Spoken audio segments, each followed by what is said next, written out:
when people ask me for the short story of my conversion, I usually come to these two people, that a Buddhist and a Jew converted me to Islam.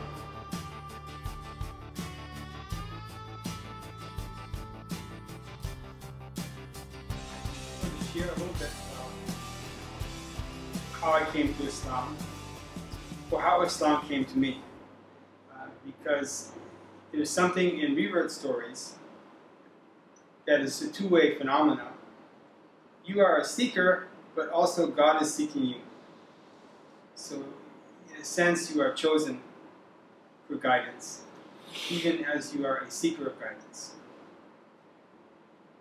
And there are signs throughout a person's life that the path to God is possible for them. There are certain moments where a person feels that they are different and they have a higher calling. One or two reasons, I think mainly because of crisis. I think because of emotional crisis. And this is an interesting point. I'm also a psychologist now. That negative things in biography and society, they also have an important role in that they force us to think out of the box and to look at the bigger picture. So often tragedies lead us to a higher synthesis. They lead us to look for ways to improve, for comprehensive improvement. So I went through a period like that, and then from there I became a seeker from the time I was 11 or 12. And there were many starts and stops. So I looked and I failed, and I looked again and I failed, and again and again and again. Getting clues, picking up clues, but not really finding my way. I think the most important clue was when I decided to read the Bible. And I went to the Gospels. And at that point, I didn't know very much. In fact, I had very little knowledge. And I thought either Christianity or Judaism is the true religion, or else there's no religion. And these are the choices that I knew of. In the course of the next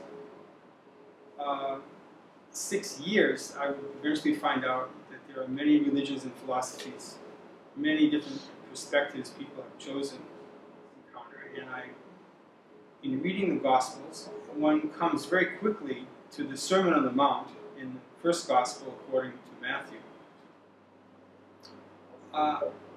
One of my first reactions is that this is not a Christian speech. This is not Christian teaching. This is not what Christians live by.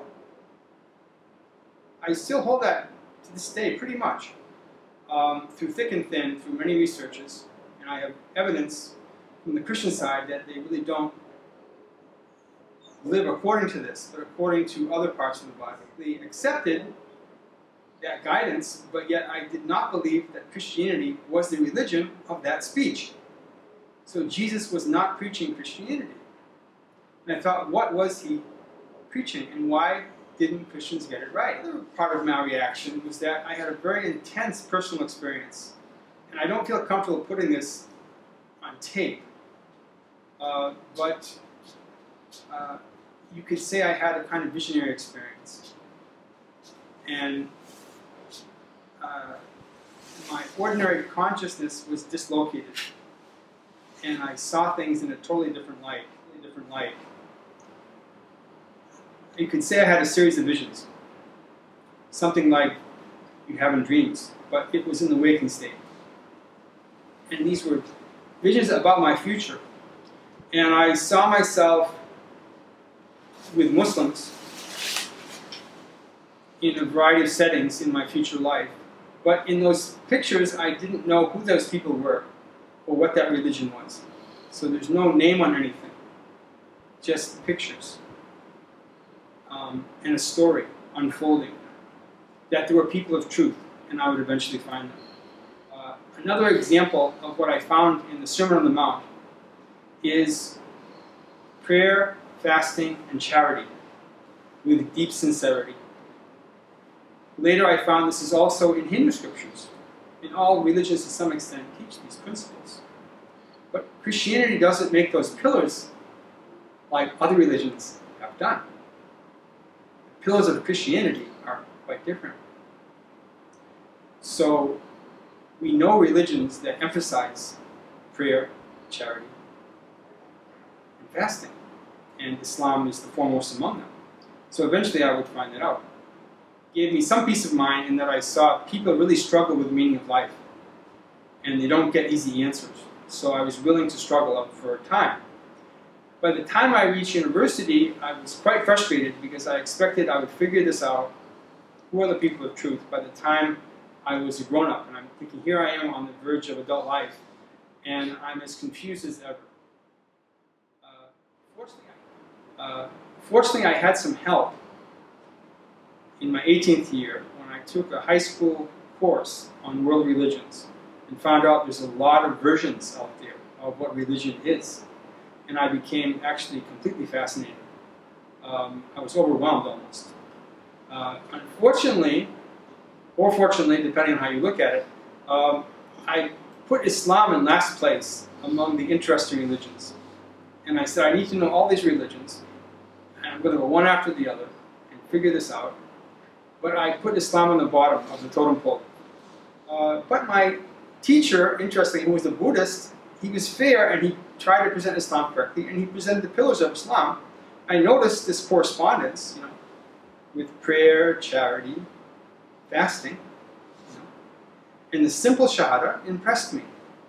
It almost looked too good to be true, so I'm thinking this is fascinating, interesting, I'm curious. So I took it seriously, but I sort of put it on the back burner. And then later I came to translations of Quran about a year later. And I used a Jewish translation, which really impressed me.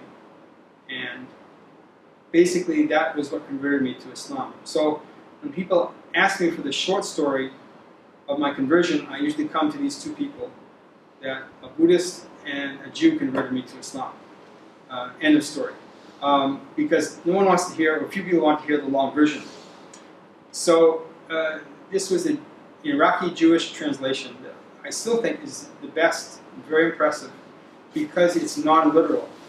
So a lot of my work to this day has been in trying to evolve and develop non-literal translations of Islamic material. In other words, you can't do word to word correspondence when you translate. You have to do idiomatic translation, where you think, what does this sentence mean in English? Not what does every word mean, but if I were to say this sentence in English, what would it be? So when I analyze the Quran, I find that these miracles exist in concentric circles, in the sense that you can find simpler examples and then more sophisticated examples.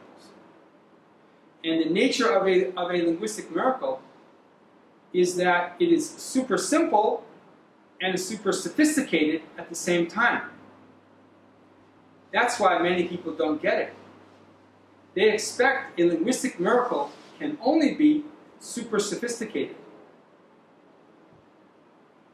But to be a linguistic miracle, it must also be super simple. It means it must be accessible to everyone, to every sort of mind or mentality. If it only reaches the geniuses, then what's the purpose? They're already geniuses.